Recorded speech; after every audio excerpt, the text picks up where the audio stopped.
Voici une leçon de rappel sur l'analyse grammaticale d'une phrase verbale.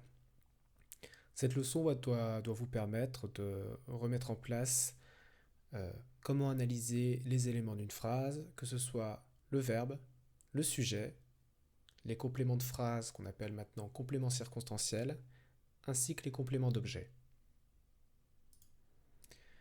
Quelques rappels.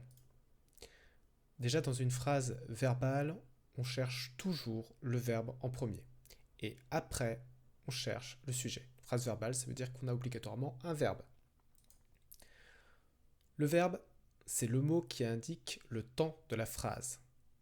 Soit la phrase est au passé, soit la phrase est au présent, soit la phrase est au futur. Le sujet, c'est celui qui agit directement sur le verbe. Il indique dans la phrase de qui ou de quoi on parle. Je vais illustrer ceci avec un exemple.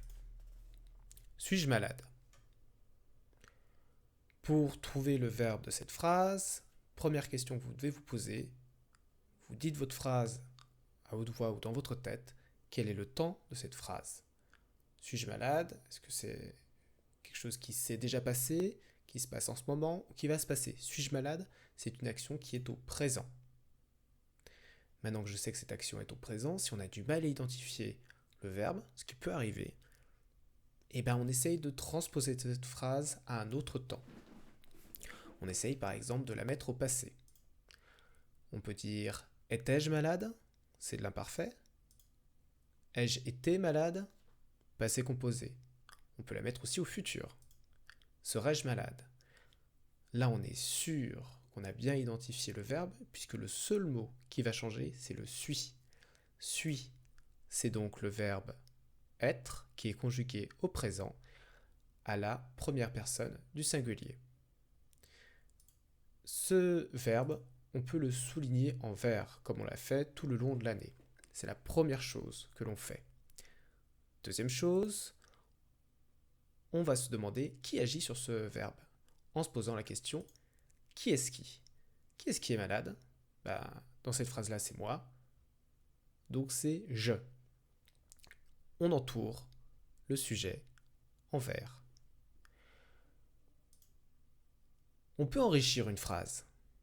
Enrichir une phrase, c'est ce qu'on a vu, ça se fait avec quelques éléments qui vont indiquer où va se passer l'action, c'est-à-dire sur le lieu, quand est-ce que va se passer cette action plus précisément, donc indiquer du temps, indiquer la manière dont l'action a été faite, quel est le but de cette action, quelle est la cause de cette action.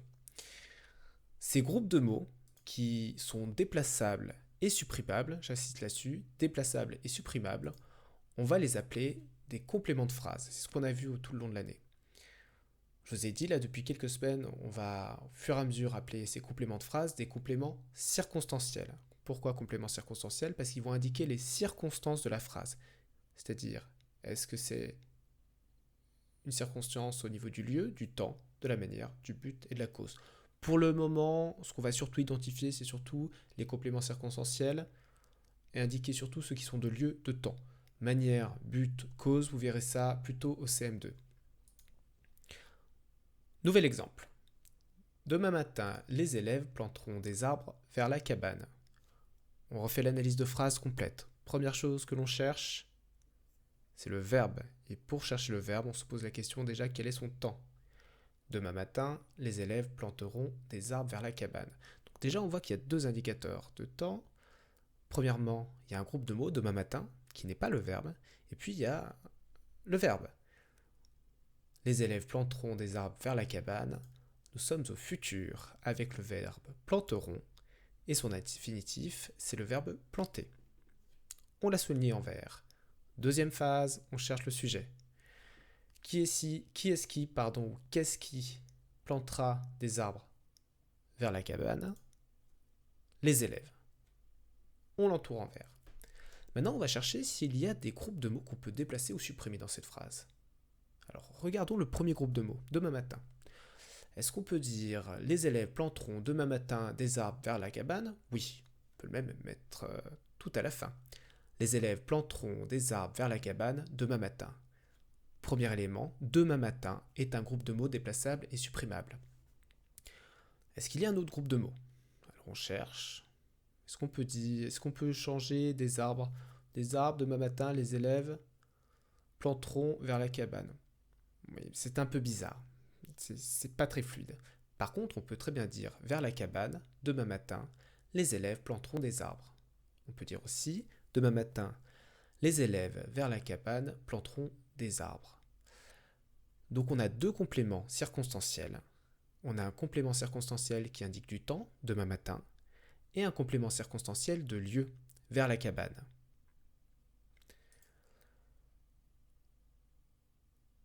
Dernière chose, dernier élément, ça c'est ce qu'on a vu depuis quelques semaines, c'est ce qui va donner des informations au verbe cette fois-ci. On peut donner des informations au verbe par un groupe de mots qu'on ne peut pas par contre supprimer. On va trouver ce groupe de mots grâce aux questions après avoir trouvé le sujet et le verbe. On va se poser qui, quoi, à qui ou à quoi agit le verbe. Et ce groupe de mots qui va donner des informations supplémentaires au verbe sur l'action du verbe, on va l'appeler le complément d'objet et on le soulignera en bleu.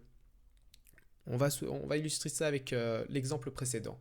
On reprend notre phrase. Demain matin, les élèves planteront des arbres vers la cabane. On a trouvé le sujet, effectivement, le verbe, on a trouvé des compléments de phrase, mais on peut se poser, mais planteront quoi? Planteront qui? À qui, à quoi? Voilà. Qu'est-ce que ce verbe, il y a quelqu'un qui agit sur lui, donc les élèves, d'accord? Mais sur quoi? Voilà. Les élèves planteront quoi? Ben, la réponse, ils planteront des arbres. Les arbres sont un complément d'objet. Ils donnent des informations au verbe. Pour résumer, 4 choses dans une analyse grammaticale en CM1. Le verbe, il indique le temps de la phrase. Deuxième chose, le sujet, il agit directement sur le verbe. C'est lui qui donne l'action. Le complément circonstanciel, il est déplaçable ou supprimable. Il complète la phrase. On en a vu qu'on en a plusieurs. Des compléments de lieu, de temps, de manière, de cause. Vous les verrez plus tard, ceci. Mais nous, ce qui nous intéresse, c'est qu'ils soient des groupes de mots qui soient déplaçables ou supprimables. C'est des compléments de phrase, appelés aussi compléments circonstanciels. Dernier point, des compléments d'objet. Eux, ils ne peuvent pas être supprimés. Ils complètent le verbe. Ils disent cette action, elle agit sur quoi? Sur qui? D'accord? C'est pas eux qui font l'action, mais l'action leur est dirigée. Voilà pour cette leçon. J'espère que ça vous aura mis certaines choses au clair. Procédez par méthode, toujours en 4 phases, verbe, sujet, complément circonstanciel, complément d'objet. Et surtout, utilisez toujours le même code couleur qu'on a utilisé, souligné en vert, entouré au crayon papier, souligné au crayon bleu. Gardez toujours la même méthodologie. Et posez-vous surtout les bonnes questions. Voilà. Il n'y a pas de piège dans les exercices. À chaque fois, on prend des phrases qui sont assez basiques pour justement vous entraîner. Voilà, j'espère que ça vous aura aidé pour les exercices du jour et ceux qui viendront pour le reste de l'année. Je vous remercie en tout cas de votre écoute.